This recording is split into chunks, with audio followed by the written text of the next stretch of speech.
10 ఏళ్లుగా కాంగ్రెస్ పార్టీ కేంద్రంలో అధికారంలో దూరంగా ఉండడము, ఈసారి ఎలాగైనా అధికారంలో రావాలనేటువంటి పగటి కలలు కంటూ ప్రజల నుంచి మాత్రం ఏమాత్రం కూడా కాంగ్రెస్ పట్ల విశ్వసనీయత లేకపోవడము, వారు చేసే ప్రచారాల ప్రజలే చీత్కారాలే ఎదురు కావడం, 10 ఏళ్ల మోదీ పాలన పైన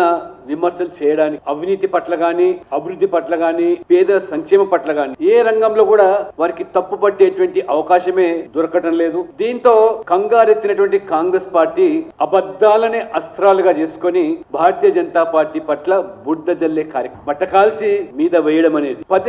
పదే బీజేపీ ఎస్సీ ఎస్టీ బీసీల రిజర్వేషన్లు రద్దు చేస్తుందని, అందుకనే 400 సీట్లు ఇవాళ సాధిస్తామని బీజేపీ ప్రచారం చేస్తుందని చెప్పి వారు మాట్లాడారు. చివరికి ఆర్ఎస్ఎస్ ను కూడా ఈ ప్రచారంలోకి లాగడము, ఆర్ఎస్ఎస్ కూడా రాజకీయ రంగు పులిమేటువంటి మరి కుట్రలు కుతంత్రాలు కూడా పన్నారు. ఇంత పెద్ద ఎత్తున ప్రచారం చేసినా ప్రజలు ఇవాళ నమ్మడానికి సిద్ధంగా లేరు. చివరికి ఆర్ఎస్ఎస్ చీఫ్ స్వయంగా మోహన్ భగత్ గారు కూడా రిజర్వేషన్లకు మేము వ్యతిరేకం కాదు, ఈ సమాజంలో వివక్షత కొనసాగేటువంటి పరిస్థితి ఉన్నంత కాలం కూడా రిజర్వేషన్లు కొనసాగాలని చెప్పి కరాఖండిగా గంటా పదంగా ముక్కు సూటిగా మరి ఇవాళ ఆర్ఎస్ చెప్పడంతో నేను రేవంత్ రెడ్డి గారిని అడుగుతున్నాను, ముఖ్యమంత్రి రేవంత్ రెడ్డి గారు మీరు తల ఎక్కడ పెట్టుకుంటారో ఒకసారి ఆలోచన చేయండి. ఈ రోజు ఫేక్ వీడియోలు సృష్టించే స్థాయికి వాళ్ళ మరి దిగజారనంటే రేవంత్ రెడ్డి గారు మరి క్షమాపణ చెప్పాలి. రాజ్యాంగం పట్ల కూడా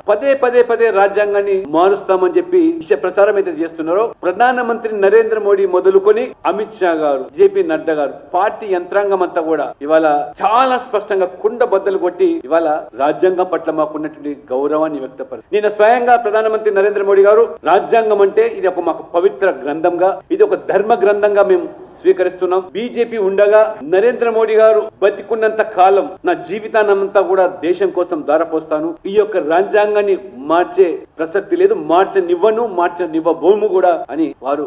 భావ ఉద్వేగంగా చెప్పినా గానీ ఏ రకంగా రాహుల్ గాంధీ ఇవాళ రేవంత్ రెడ్డి జీర్ణించుకోలేక సహించలేక ఈ దేశాన్ని పాలించే జన్మ హక్కు మా నెహ్రూ మా గాంధీ కుటుంబానికే ఉందని భావించే మీ కాంగ్రెస్ యొక్క మనస్తత్వాన్ని